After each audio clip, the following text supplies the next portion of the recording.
You are listening to Workplace Stories, a podcast by Red Thread Research about the near future of work. I'm Stacia Garr, co-founder and principal analyst at Red Thread. And I'm Danny Johnson, co-founder and principal analyst at Red Thread. And I'm Chris Pirrie of the Learning Futures Group. And you're listening to Season 6 of Workplace Stories, a season we call The Great Reconnection. We would like to thank our friends at Torch for sponsoring this podcast season. Torch is the people development platform that fuels leadership development through the power of trusted relationships. By combining coaching, mentoring, and collaborative learning, Torch helps you develop successful leaders aligned with your organization's strategies and values. Visit trch.info for more information. Stacia, this week's guest is a friend of mine from some time ago called Melissa Daimler. Melissa is the Chief Learning Officer at Udemy, and she's also recently written a book called ReCulturing. And it was really fantastic to have her on the show. Yes, it was a pleasure. I had spoken with her once before today, and I think by an intro from you, Chris. Actually, I should say once before the podcast prep call. Yeah. So she and I had spent some time talking when she was thinking about the book. So it was really exciting to get to hear her talk about where she ended up with it and then her current gig at Udemy. Yeah, and I think she's really quite well qualified to talk about the topic in that she has been thinking about culture and organizational culture and how you build it and how you bring intentionality to building it, for a long time, informed by her pretty storied career history. And in this effort to recently sort of encode it and put it in a book, which I think literally came to market earlier this year. And this notions of culture and purpose and connection all run thick through this book. So definitely our kind of person. Yes, definitely. And she especially has a bent towards systems thinking, which we all know makes Danny and me pretty happy. What were the key things that you remarked on? What was notable for you? Well, for me, as I said a moment ago, I was interested to see where she had ended up with her book and her notion of behaviors, processes, and practices. I think fundamentally isn't necessarily a new concept, but what I liked was how she talked about them in context specifically of culture. And then where my mind went was, well, could we use that framework actually to think about connection and reconnection? So what are the actual behaviors of reconnection? What are the processes the organization is responsible for reconnection? And then what are the practices that individuals or individual teams or managers should be responsible for? So it gave me a new way to think about this topic, which is great because we're on episode 6 or 7, and I wasn't sure if there was another way, but it definitely was that. So that was one thing. And then the second thing was she talked about this idea of disconnection. And we got to that just right there at the very end of the podcast recording. But this idea of what's the role of disconnection in reconnection, and how does that particularly apply as you're thinking about intentionally building your network and how you're engaging with people as you return to hybrid? So those were the two things that really jumped out at me. Yeah, no, I love that for sure. A couple of other things of note. One is culture is a verb. It's not a noun. You do it and you engage, and the system and mechanism for doing that.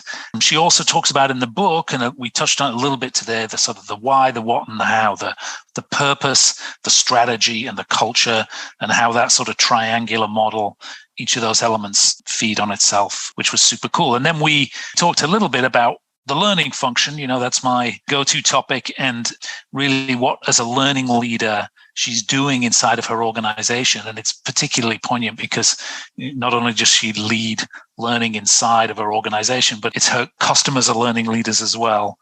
There's some really practical guidance. We talked about cohort programs and why they're so valuable in this day and age. And I enjoyed talking to her about that. Yes, definitely. And Chris, you should notice I didn't ask a single data question the entire time. Not really, because I like that. That's what I like best about you. And I only realized it at the end. I was like, wait, I didn't ask a data question. Show me the data. Show me the data. And I don't think people in the drinking game would have been drinking very much today. I think we were on our best behavior in terms of listening and asking questions. No, great. Go out and buy the book. Definitely listen to the podcast all the way to the end because the really best bits are at the end. And so much learned in this season so far.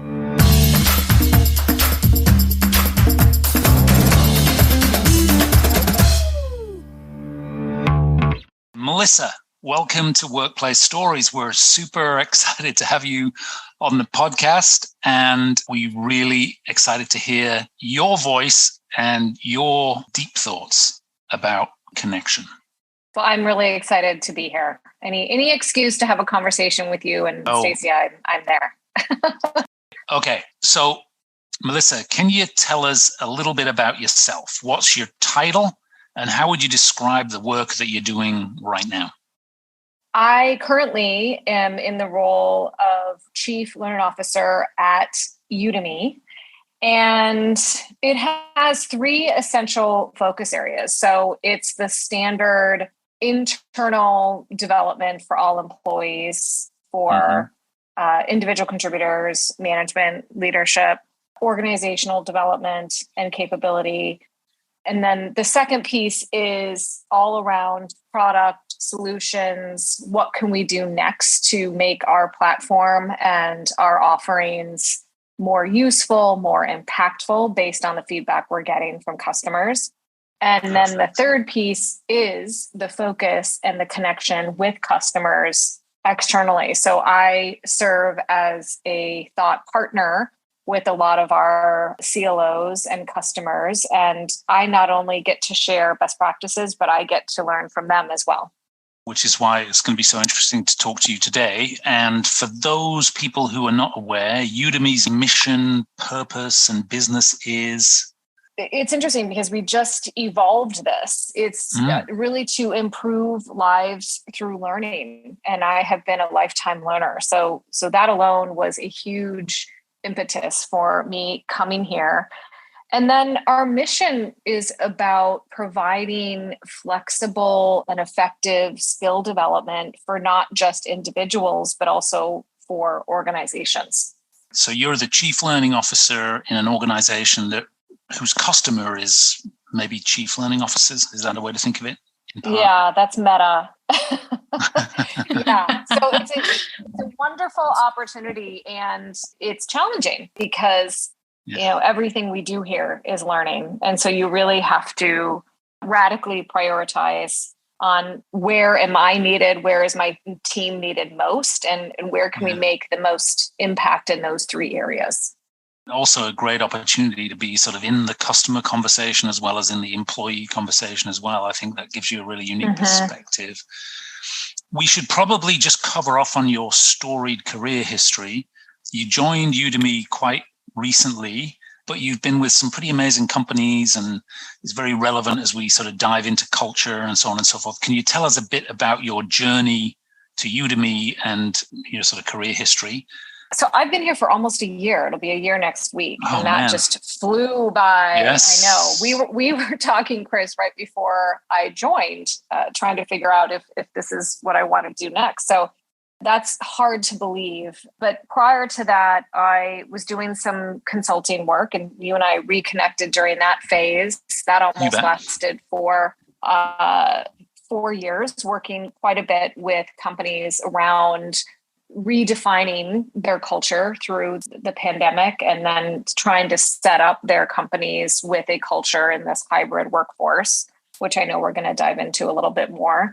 So that was an interesting phase. I knew I had always wanted to go back into the organization, though, because I had missed a lot of the aspects that I am experiencing again, just being part of something bigger and building that together with a team, and figuring out how to connect with teams globally, being able to collaborate with different functions like engineering and sales and everything in between. And so that's where I've been in my career. So I've mostly been internal at some really iconic companies, I would say, that were growing. All of them had a common theme of growing pretty fast, evolving not just their business models, but also their culture along the way. And so I was at Adobe for almost 11 years, playing a number of different roles, from HR partner to organizational development, started that function, and then eventually relaunched the learning and organizational development function at Adobe. Experienced a ton of growth, lots of business changes, first acquisition, change of CEO, learned a lot there. And then I went to Twitter for 4.5 years in what I call the glory days from 2012 to 2016. And it was a smaller company at the time, under 1,000, and they were growing fast as well. So had never had a learning or OD function. I was there to start it and to figure out how to, again, help the company grow as the business was growing. So had the opportunity to be part of the IPO and be part of that shift in how we work. And just, again, learned a lot about, how do you maintain the essence of what's working about a company while also continuing to evolve, which is always the challenge. And then I can say now that I had the opportunity to work at WeWork, which we all know what happened there, and learn a lot about what happens when you're not focused on culture and learning and all those things that we know are really important. And it solidified and reinforced my belief in this idea of systems thinking, which, Chris, you and I have talked about this before. I think that has been a key theme of my career, and really being able to not just look at one part of an organization, but knowing that when you pull on one piece, there's other pieces to look at as well. So really being able to connect the purpose, strategy, the culture together as one system. And that clearly was not happening at WeWork. There was a lot of focus on revenue and the valuation. The leadership skills and behaviors had a huge gap with what was said in the values versus what we experienced. Yeah, and what an extraordinary learning opportunity. They're often the most painful things, right? But, yes. That's great. We should talk a little bit about the context here for the podcast. And I think you're so beautifully set up to share your thoughts on this. But this season that we're collaborating on is about reconnecting. It's called The Great Reconnection. And particularly, we're focused on the role that leaders, whether they're learning leaders or HR leaders or just commoner, everyday leaders, the role that they play in this extraordinary period that we're all sort of living through in terms of the evolution of what work is. When you think about the concept of connection, what does it mean to you? I mean, the first thing I think about is the importance of leadership. I mean, I think during the pandemic, we realized a lot of the things that we realized during the last 2.5 years. I think I've always thought are important things. I think they just got amplified. But I think that connecting and really understanding where somebody is coming from, and more holistically being able to understand not just what a person needs to be doing as their role in an organization, but how they're working, how they're living, how they're managing their other identities, their other roles that they play in their life. And I think empathy was such a key skill that I think got created, and a lot of leaders were able to practice, not initially willingly, but realize that there's a whole different set of skills here to be able to help teams and individuals through a really challenging time. So when I think about connection, I think about the opportunity to really understand and be clear what that person needs to do and know. I think employees today still crave clarity on what it is they're supposed to do and be in an organization. And then providing some ideas and practices and opportunities for helping people connect, especially in this hybrid world. Maybe I could just ask a little bit off script, but I was going to ask about Udemy and where you were in terms of hybrid, remote, in the office? Do you have policy around that? Give us the context of where you are at Udemy on what the current status of work looks like.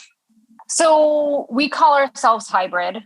We are trying to empowering our leaders as much as possible to make that balance that is so hard right now between providing enough guardrails and guidelines on how to think about this whole hybrid context of work and give managers and employees enough freedom and flexibility to make it work. And that balance is tough because we've gotten feedback that it's too limited.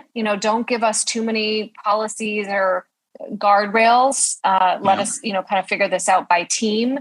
But then we've also gotten feedback that if you don't have some consistency across all teams, then people start to think that it's unfair that I have to go in, but equity my issues, colleague doesn't. There's equity issues. So we're still working through it. We are finding that flexibility is the leading focus for us right now. That, we definitely are not going to do what I'm hearing a lot more companies are doing right now, which is we're going to force everybody back to work, or we're going to force everybody into remote. So we're really driving toward giving as much practices and tools and resources that we can to employees and managers to help them make the best decision for where and how they want to work as possible. I think it's an interesting context. A lot of folks are in the same situation, and yet we're focused on this topic of connection and reconnection at a time when it seems like this should be kind of easy. Should be easy to reconnect, right? Mm-hmm. We've all been separated and all this other stuff. And yet it seems kind of hard. Like a lot of folks are having a different experience. From what you see, why are you seeing this as being a hard thing when it feels like it should be just so easy? Well, I think the first thing that I always go to is how are we, to your first great question, how are we defining connection? And I think we're conflating still that idea that connection only happens in an office. Mm-hmm. And I think that conflation is doing some damage. In fact, we were discussing this Gartner research that just came out and their great distinction between physical proximity versus emotional proximity. Mm-hmm. And it made me realize that how many times have we all experienced being in an office for a full day and not really connecting to our employees? I have. I will have been in meetings all day behind a door, just kind of knee deep in getting the results, working through decisions, and not really stopping to ask a question or say hi or, some of those basic ways that we can connect. So I think we have to step away from this binary approach of physical is good and, remote is bad, and figure out how do we more emotionally connect with people and have people feel seen in a way that isn't dependent on where you are. So I think that's one reason, is that we are so trained to think that unless we're in person, we can't really connect. So I think once you get past that, there's so many opportunities. In fact, I've experienced, I'm sure you both have too, and I've heard this a lot from other colleagues, over the last 2.5 years, I got to know people in a very deep way and got to know things about them that I would never have known because we all invited each other into our homes. Yeah. And so, we realized that Chris has a dog and my other colleague has 3 kids. I thought she only had 2. And somebody else was dealing with, lawnmower issues, whatever it was. It made us all realize that we're all human beings first, and we have other stuff going on beyond just work. And so taking a minute just to kind of stop and pause and ask, how are you and how are you feeling? is such a simple but deeply effective practice. Mm-hmm. Yeah. And it reminds me of a conversation that we were having on the previous season, which was Adventures in Hybrid Work. And we talked a lot about intentionality, about the importance of intentionality and designing for the outcomes that you want. And I think that when we were in the office, you mentioned this, but, we just assumed that connection would happen because you're all there together and, but so often it didn't. So it's not that it was necessarily so much better.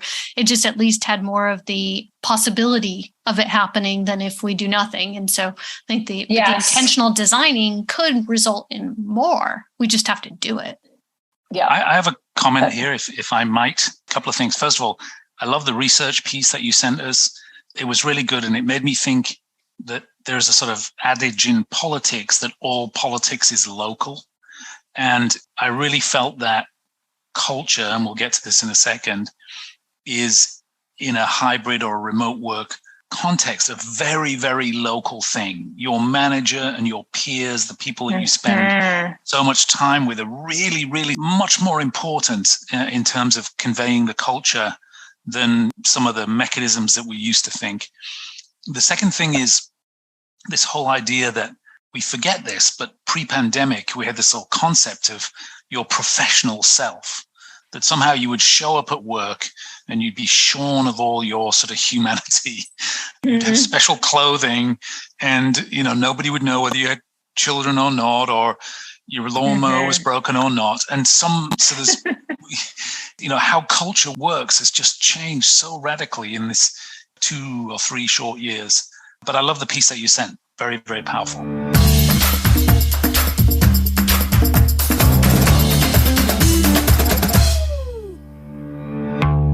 Congratulations on the book. It's called ReCulturing, and which I think is a really interesting name. Can you share with us this sort of core thesis? And we can only imagine how hard it is to have a job and write a book at the same time. So what led you to make that sort of Herculean effort? Well, to be fair, I did not have this job before I wrote the book, thank goodness. That was part of the reason that it took so long. I mean, I was doing consulting work, but had a lot more flexibility. So I think that helped me get it across the line. The premise of the book is that culture is not a noun, it's a verb. It is an ongoing set of actions that need to be reviewed and need to be more strongly tied and connected to strategy and purpose. Culture is how we get work done. It's not about the organization's personality or the heart of a company or what happens when the boss leaves the room. Those are all cute, but they're not helpful when we think about, especially now, how to operationalize and design, using your great words, intentional cultures. Because my experience has been cultures are happening whether by design or default. And so we might as well be designing them in an intentional way. And so I think I just got frustrated, frankly, with a lot of the books I was reading and the research that was out there and everything that had been shared over these 70 years that this concept has been around. None of it to me felt like it gave agency to the individual contributor or the leader, that it just happens. It's organic. And, and again, I experienced something different, that you actually can and need to connect culture to more of those everyday kinds of processes and practices. Did you know at the time, I don't know when you started the project, but did you know that kind of rebuilding cultures and rebuilding connections was going to be kind of top mind for everybody? Because it was good timing for you. I did not know that. And yes, it was great timing. I am grateful because it definitely seems to be resonating for folks. I've had this framework in my mind and have leveraged it in all the companies I've been in. It didn't work so well at WeWork, but we definitely recultured at Adobe and Twitter. And we're in the throes of reculturing here at Udemy, because I think the premise of codifying your culture further, going beyond just values and really giving clarity around that playbook for how to work together is such an opportunity to reinforce culture. And also, going back to what we're talking about, reinforcing connection. If we all have a similar context and a similar language globally, and we know that these 15 behaviors are what we're going to get feedback on, what we're going to get rewarded against, what we're going to get promoted on, there's a much bigger motivation to leverage those behaviors and reinforce those behaviors in our work. Well, it's a very practical book, and you talk about a framework for designing and evolving organizational cultures, which I think a lot of people think is out of control and just happens. Can you tell me about the framework at the highest level? I mean, everyone will absolutely still go out and buy the book. I guarantee you that. But talk us through the framework and what are the components? So I'm a fan of 3, so I tried to keep it to 3 Always components. Yeah. So the first one is the biggest piece. I would say if people don't do anything else who are listening, this is crucial. So really taking your values to another level and defining how would those behaviorally show up in your organization. So what would people be doing if team was expressed? When you say innovation as a value, what are some behaviors behind that? So the first component is all about defining a set of behaviors that are observable, that are global, that are inclusive. You don't want any cliches or things that perhaps some people might not be able to understand, but behaviors that are relevant for your organization. And I think this is important because when you say values, at least it gets us one step further than an organization's personality or the heart and soul. It's better, but it still doesn't clarify what it is we expect from each other. And a quick example is I was working with 2 different companies, both of which were focused on innovation as a value. When I dug deeper, one was really focused on wanting to innovate faster. And so we started working together and they realized that one of the key behaviors they wanted to embed in their work was we make it safe to prototype quickly. And that started showing up in, how they reward each other and how they give feedback. And it was part of their hiring process. The other company that I worked with also valued innovation, but they realized they were going too fast. And so they wanted to pull back and have cleaner, more quality ideas. And so one of their behaviors was a question, which was we ask each other why. And so in meetings, when they're asking each other why, there's, sometimes that can elicit a defensive posture. But since that was something that they knew they aligned around, and that was a signal for, okay, we need to pause for a second and see, and really step back and say, is this really the right idea? And why are we going after this? And why this idea now? And so again, the whole point of that is to say, you can't just stop at values. You really have to look further to identify where you are as an organization and where do you want to go. A lot of behaviors are more aspirational, I would say, than current state. So behaviors is the first piece. The second piece is all about processes, which I've already mentioned. So how you hire, so embedding the behaviors into your interview questions, making sure that you give examples and stories in onboarding, making sure we're going through a process right now, making sure that in our feedback process, we don't just ask the question, does Chris exemplify our values? Because I don't know which value. We actually list all of the behaviors on a frequency Likert scale. So I think reinforcing those behaviors and the processes is really key. And it's just another way to reinforce the culture. And then the last piece is practices, not processes, practices.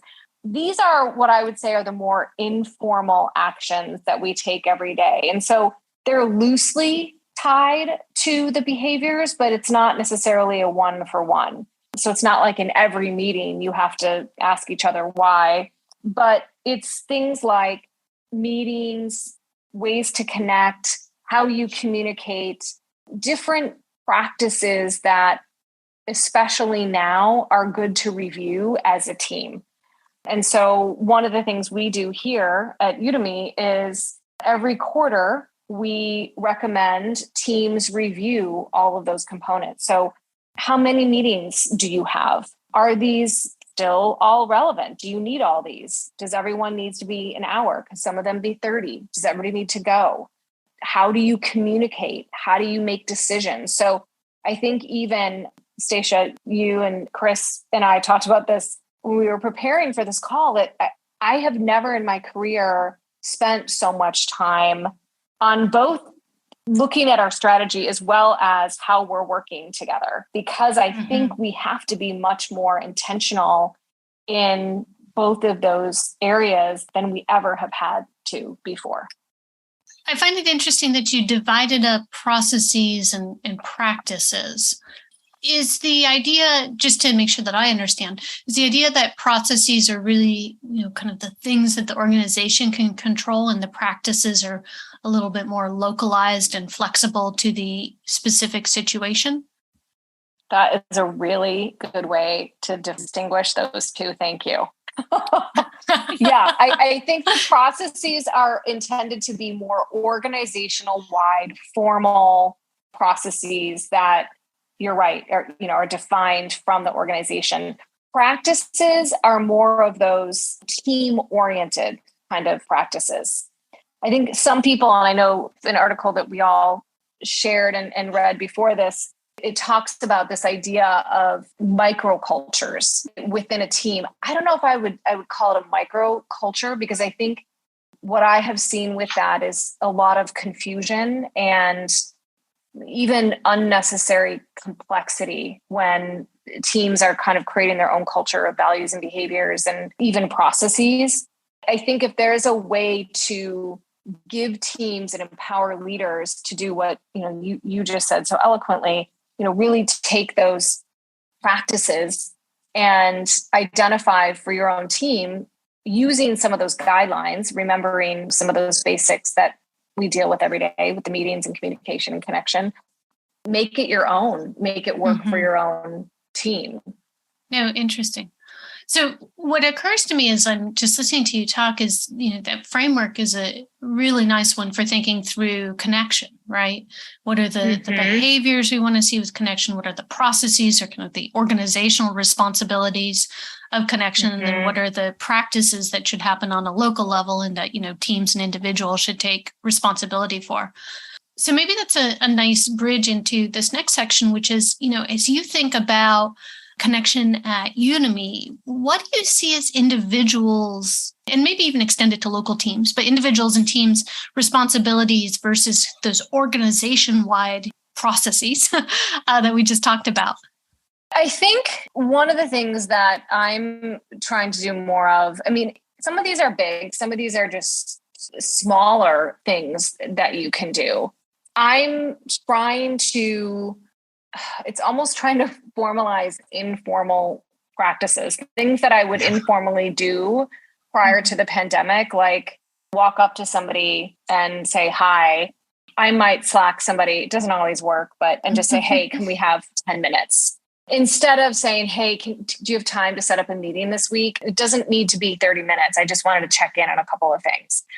This doesn't work for everybody because I think, we're interrupted so many times every day that might not be a good practice for some. But I've just noticed that just hopping on a call after I Slack somebody and just talking about work or talking about their weekend, everybody just came off a 3-day weekend. It was Labor Day here in the US. And just hearing a little bit about what they did personally makes a difference for me. The other thing that I'm doing with my team, which was something new this year that they seem to resonate, is I send out a video on Slack on Mondays and just share with them kind of top things I'm thinking about, priorities for me this week. And then recently I've added a question at the end. What are some ways that you've learned to be more effective in the last 6 months? What are some ways that we can collaborate more? And it engages them in a Slack conversation in a particular channel. So these are conversations that might have happened informally before a meeting or in the hallway. And we're trying to kind of put them into the digital space. The other thing that I've done, and I got this from our CEO, and again, this is the little stuff, right? He shows up for meetings like 3 or 4 minutes early, maybe 5 to 10 sometimes, just to do the same thing, chat, like talk to people and hear how they're doing, have a space for just informal connection. So those are some ideas that come to mind, both from an individual standpoint and a management standpoint. I've also learned that team meetings need to have a bit more space for connection. Sometimes teams and leaders see chat as disruptive. Others, they love it. It kind of brings in more of those introverts or people who don't want to necessarily disrupt the conversation, but want to be included in some way. So I think a lot of it is just making these agreements with the people that you're working with on a consistent basis on, hey, how do we connect formally, informally? Are there things that bug you more than others? Is there a communication vehicle that works better for you? So this is why I think that consistent cadence makes such a difference, because, you asked me even 6 months ago how I like to connect. It's different today, just based on working with this team. One of the things that strikes me about what you were just sharing is how there can be that intersection, obviously, between behaviors or practices and processes. So you mentioned you or your CEO coming, 5 minutes early or sometimes even 10 minutes early. And of course, honestly, the thought that ran through my head was, how would I do that? I'm in back-to-backs all day. Yeah, right? I know. There's that. Yeah. There is that. But, you could schedule what was a 30-minute meeting to be 25 minutes and what was usually an hour meeting to be 50 minutes. And so that could give, just those couple of minutes to get there a little bit early. And that's, an organizational process or set of expectations, that's something that can be handled centrally. And then that gives the space, because I think you talked about, needing to create the space for this connection to happen. And you can do that. So I think it's an interesting balance between the organization has to create the spaces for the connections, and then the individuals have to take on the responsibility of actually making them happen. Yes. I mean, this goes back to basic learning design, right? I mean, I think that whether it's virtual or in a classroom live, the space matters so much. And so I think that's what we're trying to do now is we have all of these different tools and different spaces, if you will, online and offline. How do we use them most effectively? I'll give you one more example. I mean, I come in 3 days a week just because I'm close to the office. Most of my team comes in on Wednesdays. They all don't, some of them don't, and that's okay. But when we're in the space, we do try to, as much as possible, set up our meetings for those that are here. But we also are trying to make sure we have the asynchronous work that we're doing. We do that at our computers, at our desk. And we've decided together that we're going to have some of this focus time. We have focus time on Wednesday afternoons where no meetings can happen. But there is this interesting connection that I feel with my team, even though we're not talking. We're all working together. We may be working on some of the same projects. A couple of weeks ago, I was working on the same project as one of my colleagues, and we weren't talking. We checked in a couple of times, but I felt very connected to that person. Just even though we weren't talking, we were both working on a similar project next to each other. So there's just different ways of thinking about how we're working. It's interesting. We've also heard of, people just opening videos and working together, right? So just so you can see someone else, there's something so powerful in knowing, that even though we're not working on the same thing, we're kind of doing our thing together. There's companies making money on that right now. I think it's called there are or something. Yeah. Right. I was part of it. Yeah. I mean, I would get on with somebody I think it was 2 hours, and there'd be like 50 people on the call. We all had to keep our camera on. So it was motivating when I was writing my book. Can you think of some other tools that have maybe you've shifted in how you use them, or they've come into more prominence, tools that might help us enable connection? I mean, we've been talking a lot about I think I shared a little bit that also have never spent so much time on our strategy and our objectives and key results, because you don't have the luxury anymore of in the hallway saying, oh, Chris, I forgot to ask you about this, or were you the one who's driving this decision?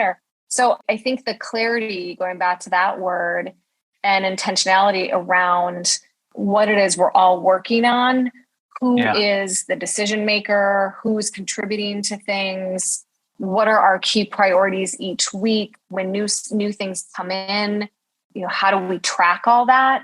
I have been challenged in a whole different way to use things like Asana much more on a daily basis. My whole team uses it. They're giving me Asana updates. It's their way of connecting and saying, hey, I just updated this, or I just got this done. It's a great way to acknowledge them and say, hey, great job, even through Asana or Slack.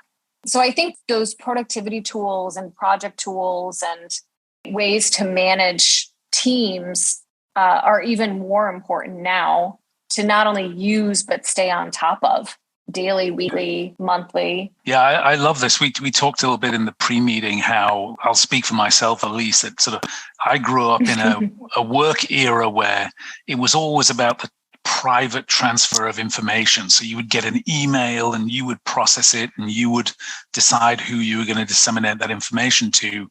And in the new world of work, it's all about working out loud and in public and shared documents that everyone can contribute to. I see you moving around in the document right now. It's a whole different way of work. And I think it's serving us very well in this era where we are physically disconnected, but we're all in the work together simultaneously in real time, leaving messages, evolving, kind of working out loud. That's a great way to put it, Chris. Working out loud. I do think, though, we talked a little bit before this too, just about this idea of burnout. And I do think that working out loud and having all this connection can lead to burnout, especially for people who aren't used to working out loud and connecting as much as this. So I think part of connection is also intentionally disconnecting. And I have learned that the hard way in every single role I've been in previous companies, and got that hard lesson here as well. And so we're trying, as I said, to intentionally figure out organizationally, how do we create that space so that when we do connect, it's intentional. And we also want to give people an opportunity to disconnect. So on Wednesday afternoons, we have what we call this focus block. We have one day a month where people are not supposed to have meetings or do email or anything. We want you to do deep thinking, or we want you to go for a hike if that's what's going to give you energy. And then we're pretty good at not doing email or Slack at night or on the weekends. And so I do think that burnout is an organizational issue, not an individual issue. And unless you put in practices that can model that, it's hard just to have, to say to somebody, hey, you need to go on a vacation, or, you need to go to the spa for a day, because you're going to come back into that same system. So again, I think part of being able to connect well and intentionally is to design opportunities to disconnect too. I'm fascinated by this point about disconnection, though, because it strikes me as not just necessarily disconnection, as you said, go to the spa or whatever, but also sometimes, disconnection in terms of the folks we're working with, or maybe as we change projects. One of the most interesting pieces of research I've seen over the years was on organizational network analysis. It was an analysis in a specific company by gender. And what they showed was that in general, women tended to keep their networks and their broad networks, which can sound really good. But when you contrast it in general in this company, what they found was that men tended to disconnect and then shift their networks upward. And so what the researchers were hypothesizing was that was contributing to their ability to move upward faster through the organization. And I hadn't really thought about how disconnection happens because we've been so focused on reconnection. But it just struck me when you said that, Melissa, that maybe there's something there in terms of how we think about intentionally designing or redesigning our networks as we come back through hybrid work. Yeah. And you just made me realize it really, at an organizational level, we've gotten feedback, and I've experienced this. I actually feel more connected to the organization and to my team when I have that space, and going back to kind of that asynchronous work, knowing that everybody's doing quote unquote deep work, whatever that means to them, and we're all doing it together. I do feel connected, even though we're not connected directly. So yeah, it is an interesting way to look at it in different ways. I have a comment on that too, because I'm European, and I think culturally we've sort of embraced this concept. The French have a concept which is very timely right now. It's in September. It's the re-entrée, right? Coming back. And there's a whole cultural movement around that. And when you were talking about it, I was also thinking about in performance science, recovery is almost as important as the performance, right? So you need to put as much effort into recovery if you're an athlete as you do into preparation. And so I think that's really interesting idea about connecting and then disconnecting for a while in order to be a better connector when you come back. So that was my observation, but I still have a question left, right? So as the L&D geek, and because Danny isn't with us today, I know she'd not forgive me for not asking this, but because the L&D leader in this organization, I'm thinking, what kind of mechanisms are you bringing to bear in this general reculturing effort and in this sort of reconnection effort? And I'll give you a cue, because in our pre-discussion, you talked a little bit about the importance of cohort programs, for example, as a new technique that might be not a new technique, but a powerful technique. So what are you doing as a learning leader, given all these challenges and where we are in the arc of the history of work? That's such a big question, Chris. Give us one tidbit. I would say we are exploring different modalities. I think that we're going back to the days of when we called it blended learning. That's called now multimodal learning. How do we embrace the design of, mostly people learning in a remote way, and perhaps having some opportunity to come together for parts of that, but assuming that the connection is mostly going to be through our computers. I think that kind of learning we're realizing is best done through a cohort when you have similar people going through a learning experience. So newly promoted directors, new managers, leaders, top 50 leaders in the organization.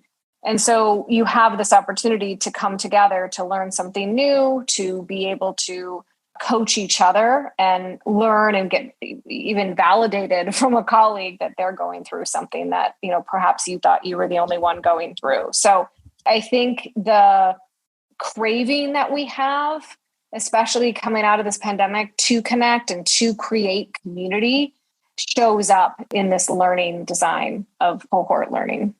That's a big piece, I would say. And then the behaviors to skills is also a huge connection point. I think that's why a lot of training in my mind doesn't stick, because there's no context or connection to why am I even learning this skill. So if we have said always learning is a value, and one of the behaviors that we think drive always learning is to create constructive debate with each other. We have a company of employees who are very nice and they've conflated debate with not being nice. And so the onus is on us as an organization and a learning function to develop those skills that will reinforce those behaviors. So we are designing a learning experience right now around constructive debate. What does that look like? What are some of the questions I should be asking? What are some of the scenarios that we can bring in that would make this even more relevant? And again, it's much more contextual because they know that this is a behavior, again, that that's going to show up in their feedback and, everything else that we're doing here as an organization. Great illustration. Stacia, do you want to wrap it up? Melissa, what should we have asked you about that we didn't? Well, I kind of snuck in some of the things that I did want to talk about, which is the burnout thing.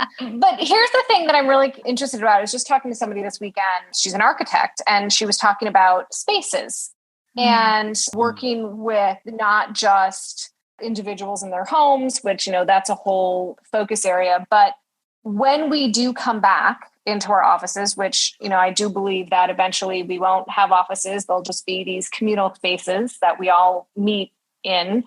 She was talking about this idea of biophilia, which is this human tendency to crave nature. And so a lot of organizations, as they're rebuilding the physical spaces, are realizing that there is much greater likelihood for people to connect and feel more effective when they're surrounded by nature. So I think we have an opportunity to kind of redesign how we work, not just digitally, but if and when we do come back into spaces together, how can we make those more fulfilling and anything but those fluorescent lights that we used to have in the organization? Yeah. So I just thought that was an interesting topic. That is interesting. Okay. Well, Melissa, we would love to wrap with our final question that we ask every guest, and we call it the purpose question.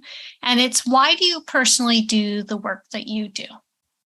I do the work that I do because I believe that when we do have the right systems in place and we're clear about our own vision, we have an opportunity to make a much greater impact in the world and be able to help each other in a much more effective way. Thank you. Thank you so much for an engaging, thoughtful conversation. And thank you for the work that you continue to do.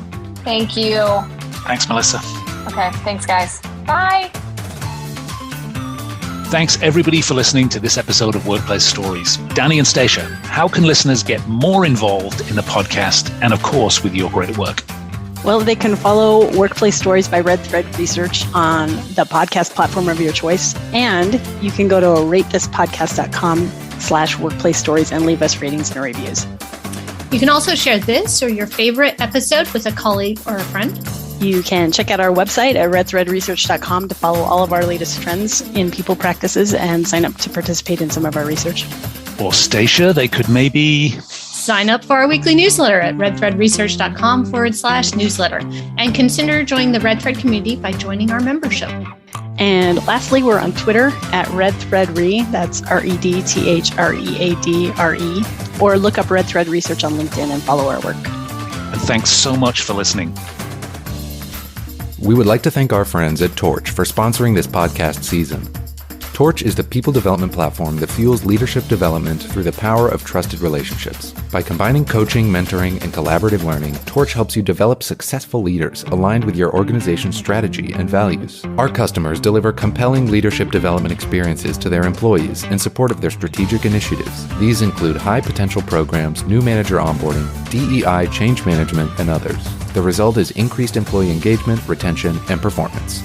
Visit trch.info/redthread for more information.